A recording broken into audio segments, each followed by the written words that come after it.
Bien, pues el día de hoy vamos a ver dos temas, si nos alcanza el tiempo, ¿verdad? Eh, el primer tema es el chacmol en las culturas azteca y egipcia. Y esta conferencia nos dice lo siguiente,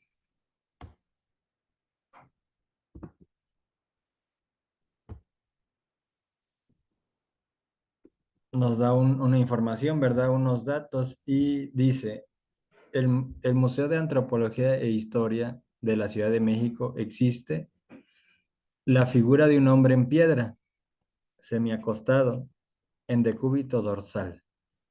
Las plantas de sus pies se posan en su lecho, las rodillas en alto, las piernas medio flexionadas contra los muslos, el torso arqueado en actitud de primer impulso para levantarse, con la cara hacia la izquierda y la mirada en el horizonte. En sus manos un recipiente a la altura del plexo solar, que es esta imagen que muchos conocemos del chacmol, ¿sí? ¿Y por qué nos habla de que el tema que hice en las culturas azteca y egipcia? Bueno, pues porque es una posición que adoptaban los iniciados egipcios para desdoblarse en cuerpo astral. Tomaban esa posición. Ujú. Y que esta posición se recomienda para, pues precisamente para vivir o experimentar la experiencia del viaje astral. Y entonces ahorita vamos a ir comentando un poco más con respecto a esta imagen que ya lo hicimos en la conferencia 19 titulada ¿Cómo aprender a escuchar? ¿Mm? El nombre de esta cultura azteca es Faraón, nombre cuyas sílabas se descomponen así, Faraón, y que debidamente vocalizadas son un mantra que hace que el cuerpo astral de quien las pronuncie se separe del físico y el hombre flote en el espacio hacia la gran pirámide de Giza en Egipto. Recuerden que en algún momento hicimos el mantra Egipto. Bueno, creo que sí lo hicimos. Y si no, bueno, lo haremos más adelante, pero el mantra en Egipto prepara el cuerpo físico para el viaje astral y el mantra faraón alargando la letra A en la primera y segunda sílaba, la A, y luego el ON, sí se alargan las dos letras. ¿Mm? Entonces, pronunciar el mantra Egipto prepara el cuerpo físico para desdoblarse en cuerpo astral, pero el mantra faraón ya como tal separa el cuerpo físico, ¿verdad? Hace que ocurra el desdoblamiento, obviamente con fe. Ujú. Dice, el sepulcro del Chacmol fue hallado y sus restos encontrados. Así está fuera de toda duda de que el Chacmol existió realmente. Si se observa la figura en que está acostado el Chacmol, veremos que está acostado en la misma posición en que se acostaban los iniciados egipcios cuando querían salir en cuerpo astral, pronunciando el mantra faraón. Empero, algo curioso aparece en el ombligo del chacmol. Es una escudilla o recipiente, como para recibir algo. Realmente, el plexo solar es maravilloso y el chacmol le dejó a la humanidad con esta imagen o figura una gran enseñanza. Tiene un gran depósito de energía solar en la región del ombligo, en el chakra del plexo solar, por eso es que ahí se ubica el recipiente. Este centro magnético es muy importante en la iniciación porque es él quien recibe la energía primaria que se subdivide en 10 radiaciones esplendorosas. Dicha energía primaria circula por los canales nerviosos secundarios, animando y alimentando todos los chakras. Entonces recordemos también que ya hemos comentado y hemos hecho la práctica de los chakras y cuando vocalizamos la letra U, que es el chakra del plexo solar, nos ayuda a controlar las bajas pasiones, como la gula y la borrachera, ¿verdad? Y otras bajas pasiones que tienen relación con este centro. También sabemos que pues por medio de este centro energético entran las impresiones, en este caso las emociones. Ujú. Entonces, cuando se activa y se despierta este chakra, pues la persona se vuelve menos reaccionaria, ¿sí? Menos instintiva, menos mecánica, de que le dicen una palabra y enseguida reacciona, ¿verdad? Entonces, dice, el Chacmol fue venerado por el México serpentino. Dos castas guerreras lo adoraban. El Chacmol era llevado en grandes procesiones y entraba en los templos aztecas, adorado por las multitudes. A él también se le hacían rogativas pidiéndole lluvias para la tierra. Este gran maestro ayuda a los que le invocan.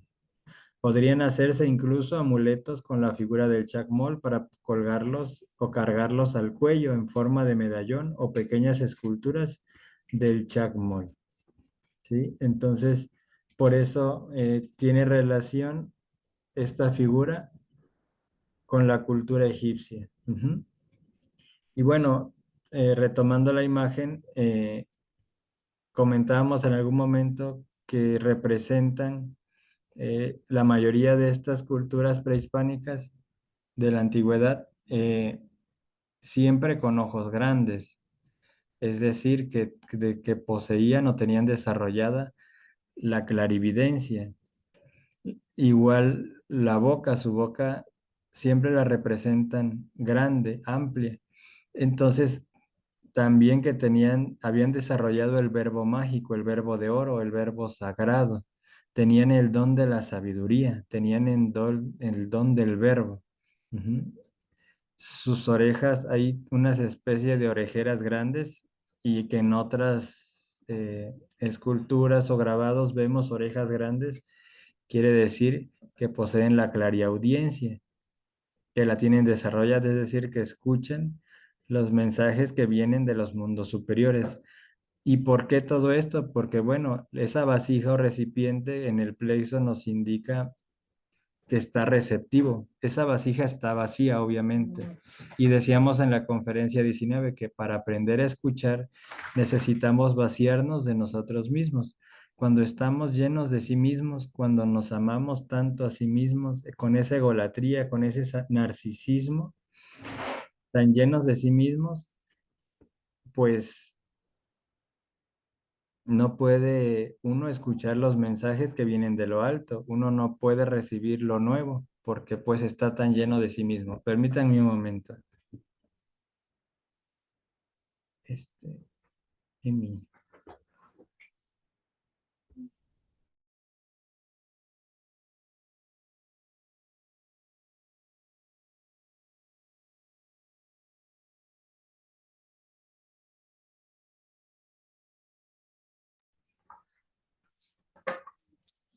Pero cierras la puerta, no te quedes afuera. Bien, entonces decíamos que por eso ese recipiente nos da ese mensaje, ¿verdad? Eh, con respecto al Chacmol y cómo ellos poseían pues toda esta sabiduría que nosotros ahora estudiamos y que ellos pues, pues como ahora eran seres que tenían, que vamos a decir, el ambiente en el que vivían, era un ambiente más apegado a lo espiritual, más acercado a lo divino, ¿sí? Todo, recuerdan ustedes que para todo se hacía un ritual, por eso es que ahora en ciertos lugares se acostumbra a hacer ciertos, incluso ofrendas o rituales para la cosecha, para después agradecer la lluvia o para pedir la lluvia, etcétera. ¿Por qué? Porque son las tradiciones que venimos, que traemos arraigadas desde estas culturas, ¿sí? Pero obviamente ellos la hacían con toda la veneración. eh, Era realmente un ritual sagrado. Ahora, desafortunadamente, todo se convirtió en fiesta, en pachanga. Se da la ofrenda y pues después viene a darle rienda suelta a las bajas pasiones precisamente. Entonces, em, bueno,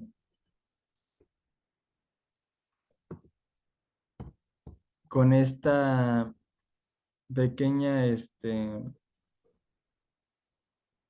vamos a decir, descripción del Chacmol, terminamos este primer tema. No sé si quieran comentar o preguntar algo.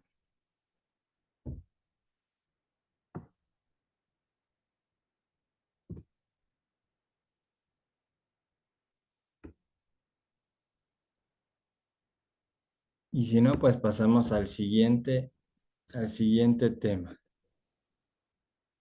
Y ya si gustan al final hacer las preguntas.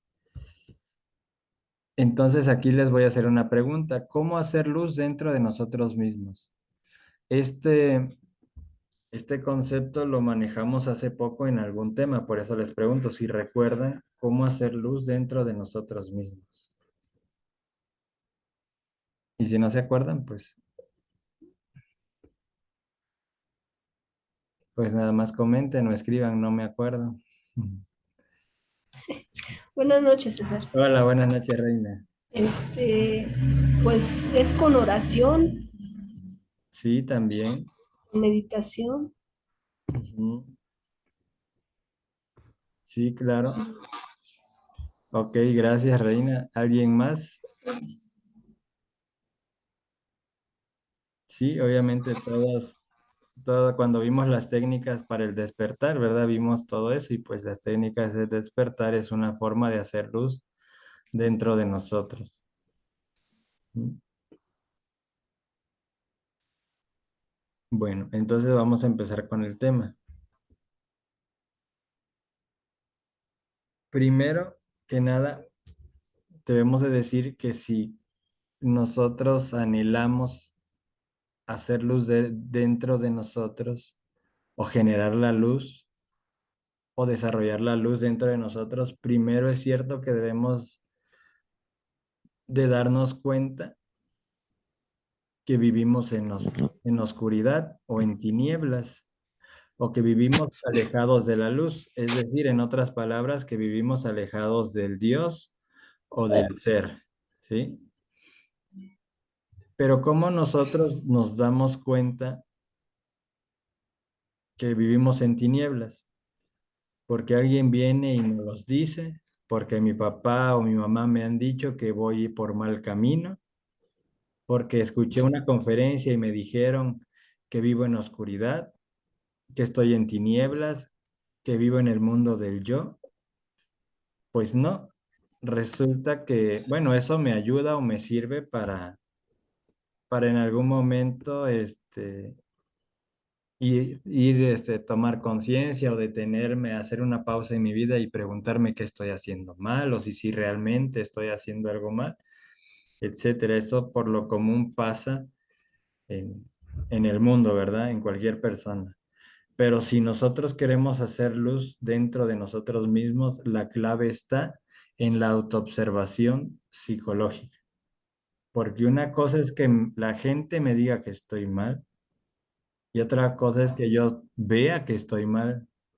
Y más importante, que tome conciencia de que así es, de que la forma que llevo de vida no es la correcta, que mi forma de pensar no es correcta, que mi psicología está desequilibrada, ¿sí? Que es anormal, ¿sí?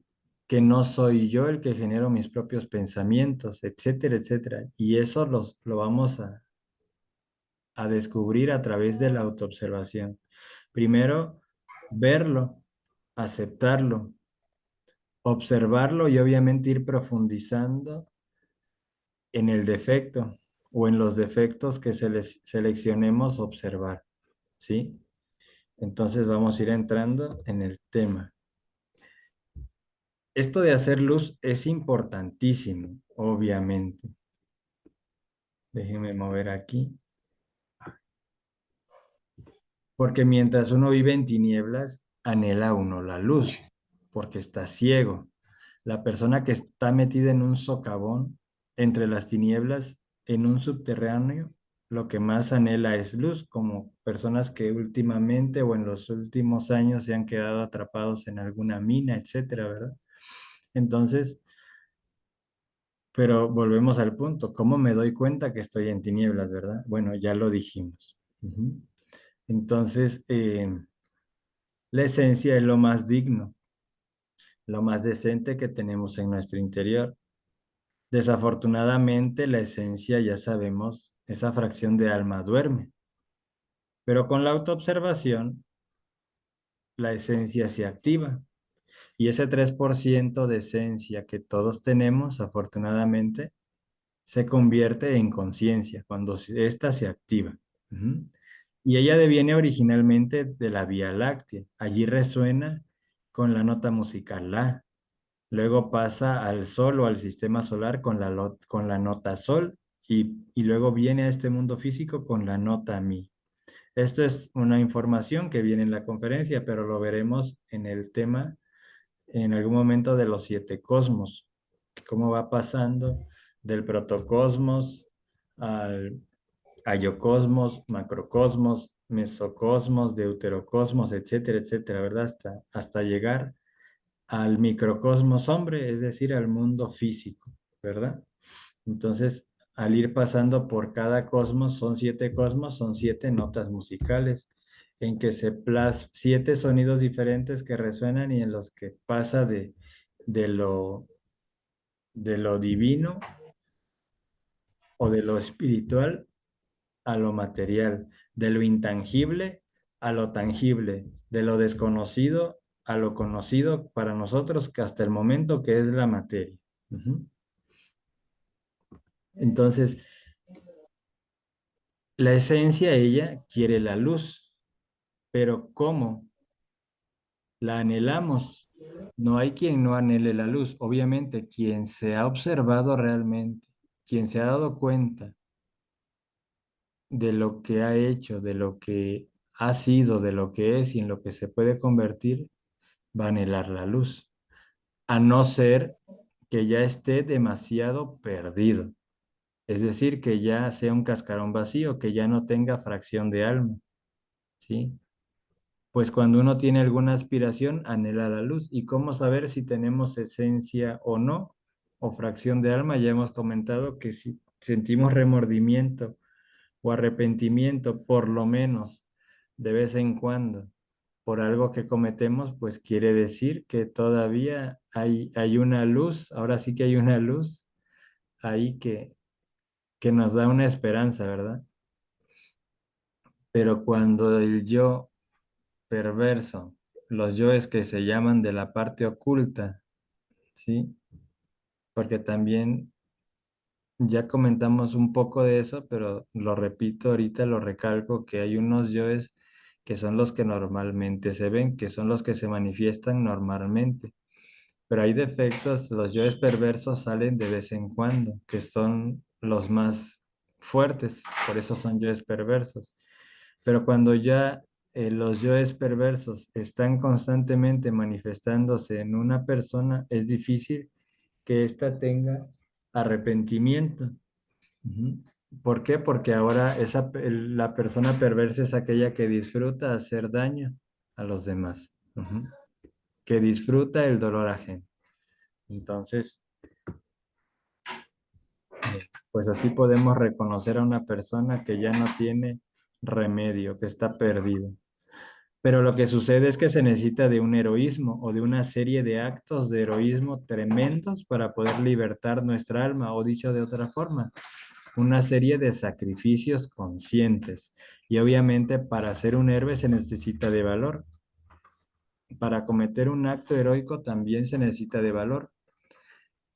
Porque para poderla sacar al alma o a la esencia del calabozo donde está metida, para podérsela robar a las tinieblas, se necesita de mucho valor, que no es fácil esta parte, y bueno, tampoco es que no se pueda lograr o conseguir, pero sí que cuando una persona observa un defecto, realmente que lo observa, que lo ve tal cual es, pues obviamente que uno mismo, digamos, uno mismo se da miedo. Al verse reflejado en ese espejo llamado autoobservación, uno mismo se da miedo al ver lo que llevamos dentro de nuestra psiquis y que nos controla y que nos ha controlado por cientos o miles de años. Ujú. Entonces, se necesita de valor, obviamente, para esto, para aceptar, para enfrentar al yo, que obviamente, afortunadamente, ya sabemos en este punto que no lo hacemos solos porque tenemos nuestra familia interior, el ser y todas sus partes, como el Cristo, la Divina Madre, etcétera. Entonces, obviamente necesitamos valor porque también necesitamos voluntad, o sea, la voluntad va por parte de nosotros. Y bueno, ya las diferentes partes del ser nos ayudan a su manera, ¿verdad? Para poder sacar de ese calabozo donde el alma está metida. Y por eso se habla de que debemos de robarle la luz a las tinieblas. Como el yo, el defecto es tinieblas, el defecto es energía. En ese defecto, dentro de ese defecto está encerrada una fracción de alma, ¿sí? Una virtud. Es como, voy a poner a hacer una especie de analogía. Hagan de cuenta que es como cuando vamos a la feria o a una fiesta y está ese juego que son muchos globos. Imaginemos que cada globo es un defecto. Entonces, cada defecto que nosotros con ese dardo o con esa bala reventamos es ese globo, ese defecto, adentro obviamente viene un premio, viene una recompensa. Entonces es algo parecido. Cuando se elimina, cuando se traspasa, cuando se calcina, esa energía negativa surge una virtud, ¿sí? Nace una virtud y es donde empieza a florecer el nacimiento segundo. El primero es cuando salimos del vientre de nuestra madre y el segundo es cuando nacemos desde adentro, desde el ser. Entonces, ante todo hay que empezar por comprender la necesidad de saber observar. Y aquí pues tenemos que comentar algo. Dice, ante todo hay que empezar por comprender la necesidad de saber observar. Repito, si no observamos, no nos damos cuenta de lo que somos. Si no me doy cuenta del daño que me ha ocasionado a mí y a mis semejantes, ¿cómo me voy a arrepentir? ¿Cómo voy a querer eliminar eso negativo que existe dentro de mí, esos defectos psicológicos que manipulan mis cinco centros y mis cinco sentidos? Ujú. ¿De qué otra manera? Por eso debemos de comprender la necesidad de saber observar y cuando nos damos cuenta que el yo es nuestro verdadero enemigo, que los yoes son los que nos controlan y manipulan y juegan con nosotros y se burlan de nosotros y nos ven la cara y son los que nos tienen metidos en problemas, en preocupaciones, que son ellos los que nos complican la existencia, que son ellos la verdadera causa de nuestros sufrimientos. Entonces, cuando se toma conciencia de ellos, es obvio que vamos a querer declararles la guerra, como aquel juego que dice, declaro la guerra en contra de mis peores enemigos, que es o que son, pues los yoes, ¿verdad? Esos son nuestros verdaderos y peores enemigos. Entonces, nos da un ejemplo, dice, nosotros estamos sentados aquí en estas sillas. Sabemos que estamos sentados, pero no hemos observado la silla. Es decir, que nos dice que una cosa es conocer o saber que estamos sentados en una silla, pero no estamos observando la silla con una atención dirigida, porque nos dice que ya profundizar en una observación de la silla es saber de qué material está hecho, su parte atómica, sus moléculas, etcétera, ¿verdad? ¿De qué árbol fue hecho? ¿Hace cuánto tiempo incluso se cortó ese árbol?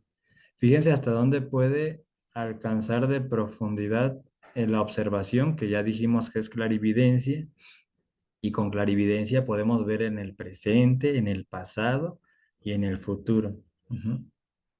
Entonces, que también que otro concepto que se da para esto es el desarrollar el sentido espacial, que es el funcionamiento constante de una conciencia despierta y que obviamente con el sentido espacial podemos viajar en el tiempo y en el espacio. Entonces, si se puede viajar en el tiempo a través del sentido espacial y cómo se desarrolla este con la autoobservación y el recuerdo de sí. Entonces, estamos aquí, pero podemos ver lo que pasó, lo que le llaman los archivos akáshicos de la naturaleza y podemos ver al futuro lo que va a pasar. Por eso es que una persona que tiene esa profundidad, esa atención dirigida, esa conciencia, observa la silla y sabe de dónde, cuándo fue cortado ese árbol, etcétera. Todo eso lo va a saber. Y esa es la verdadera sabiduría, que no se consigue en ningún libro. Entonces, por eso dice, sabemos que estamos sentados en una silla, pero no hemos observado la silla. Así también pasa con nosotros. Nosotros podemos pensar mucho en nosotros mismos, mas esto no quiere decir que estemos observando nuestros propios pensamientos. Observarlos es distinto, es diferente, porque cuando nosotros nos queremos autoobservar y decimos, a ver qué estoy pensando, y hasta volteo a ver hacia arriba, ¿no? Y digo, estoy pensando en qué voy a desayunar mañana, o que me quedé con un poco de hambre, se me antojan unos tacos. Entonces, el hecho de que venga ese pensamiento de que me quedé con un poco de hambre, que viene consigo pues una sensación de estómago vacío, eh, yo ya me identifiqué con ese pensamiento, identificación, fascinación y sueño. Según yo iba a observar el pensamiento, pero resulta que me perdí en él. Y cuando en la autoobservación está presente la conciencia, no hay identificación, no hay justificación. ¿Sí? ¿Y cómo se desarrolla la autoobservación? Practicándola. ¿Cuántas veces nos autoobservamos hoy? ¿Una? ¿Cinco? ¿Ninguna? No, no se puede desarrollar la autoobservación si no la practicamos. Es cierto que hemos venido vocalizando la letra I para desarrollar la clarividencia, para desarrollar la autoobservación y el recuerdo de sí, pero obviamente la práctica es la que va a activar ese sentido atrofiado del alma. Entonces, así nos pasa. Estamos observando o eh, estamos observando, entre comillas, voy a decir, o estamos observando el pensamiento, pero no está presente la conciencia. Es decir, no estamos en recuerdo de sí, porque cuando está el recuerdo de sí unido a la autoobservación, una persona no se puede o no se identifica con aquel pensamiento, no se pierde, ¿sí? Y eso nos pasa constantemente, simplemente al ver el celular nos metemos, ahí nos absorbe tanto la atención que nos están hablando y nosotros ni siquiera reaccionamos, o con el televisor, todo ese mundo de comerciales, todo ese bombardeo psicológico de consumismo que vemos en la tele, pues lo mismo. Y uno ve, fíjense, esto es chistoso porque uno ve, ay, mira, se ve bien bonita esa recámara.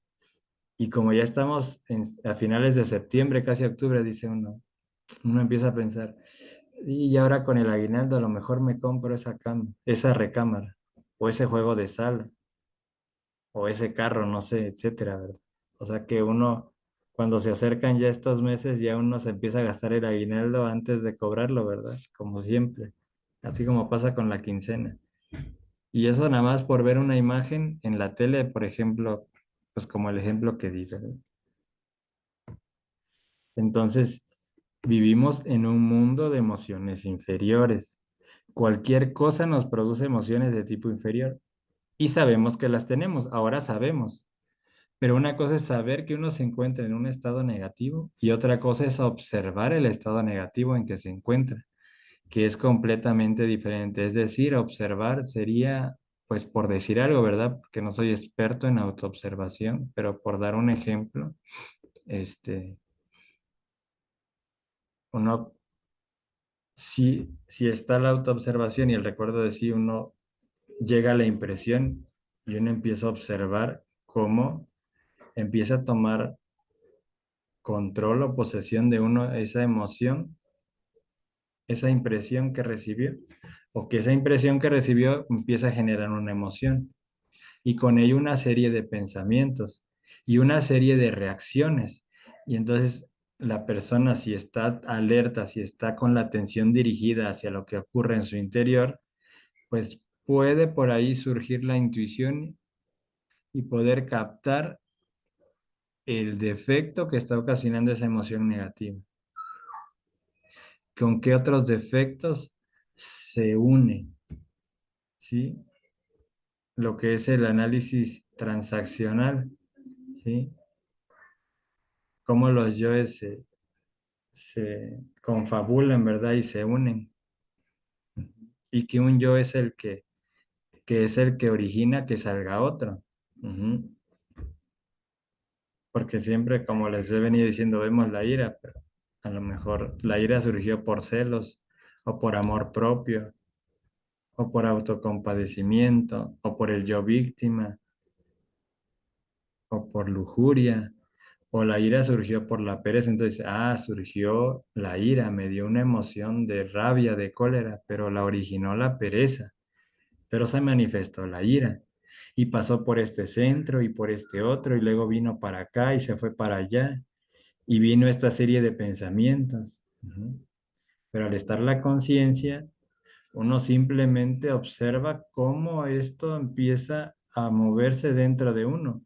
No quiere decir que te esté controlando o manipulando, pero sí escuchas al yo que te dice haz esto, pues dile esto, pues no te dejes, contesta, porque vas a quedar como tonto y no puede, esta persona no puede ser mejor que tú, o no puede quedar como que sabe más que tú, etcétera, cuando discutimos por tener la razón, que eso es muy común.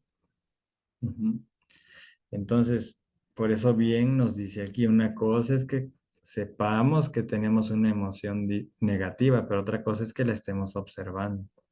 Así pues, si uno quiere llegar a eliminar tal o cual defecto psicológico indeseable, primero que todo tiene que aprender a observar con el propósito de obtener un cambio, porque si no entramos en una especie de autoobservación negativa de que, sí, ya observé este defecto, sí, ya lo observé, pero simplemente así con incluso con cinismo, ¿verdad?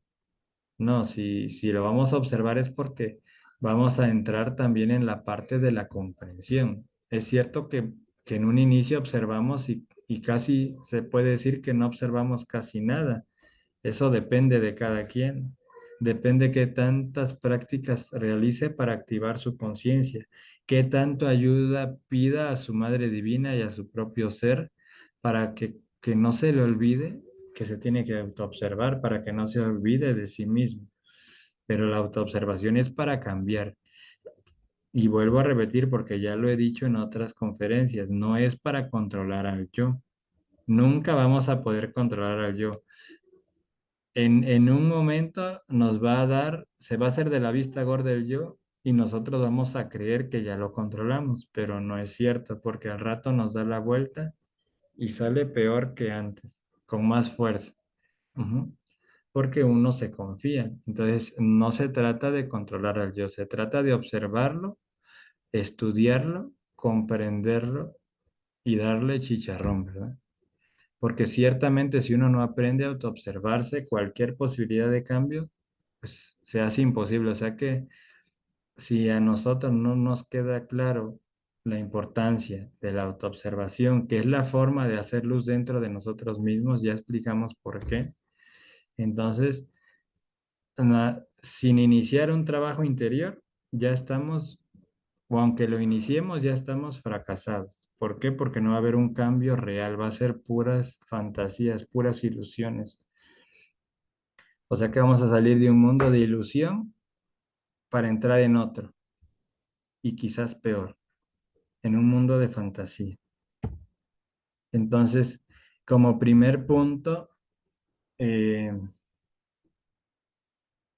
como primer punto de vista, venimos a evidenciar a través de la autoobservación de que aún los pensamientos más insignificantes o las comedias más ridículas que interiormente se suceden y que nunca se exteriorizan no son propias, son creadas por otros, por los yoes. Tenemos una serie de pensamientos todos los días que obviamente nunca los externamos, nunca decimos que pensé esto, ¿no? Pues nos daría vergüenza decirlo o se escucharía muy tonto. Lo grave es identificarse uno con esas comedias, con esas ridiculeces, con esas protestas, con esas iras, etcétera. Si uno se identifica con cualquier extremo inferior de estos, coge más fuerza el yo, los produce y así cualquier posibilidad de eliminación se hace cada vez más difícil. Entonces no podemos matar de hambre al yo si todos los días lo alimentamos. Por eso también es importante la autoobservación con el recuerdo de sí, porque de nada sirve estar haciendo la muerte del yo a lo mejor diario, pero diario le doy de comer. Entonces, ¿cuándo se va a morir ese defecto? Pues nunca. Entonces es renunciar a los pensamientos que genera en mí ese defecto, renunciar a las emociones que genera en mí ese defecto, renunciar a que no me posea más, que no me controle más ese defecto. Pero eso va a surgir de la observación. De manera que la observación es vital cuando se trata de provocar un cambio radical en nosotros. Y bueno, terminamos estos dos temas. Espero que se haya podido entender pues lo que quise, el mensaje, ¿verdad? Que se haya podido dar.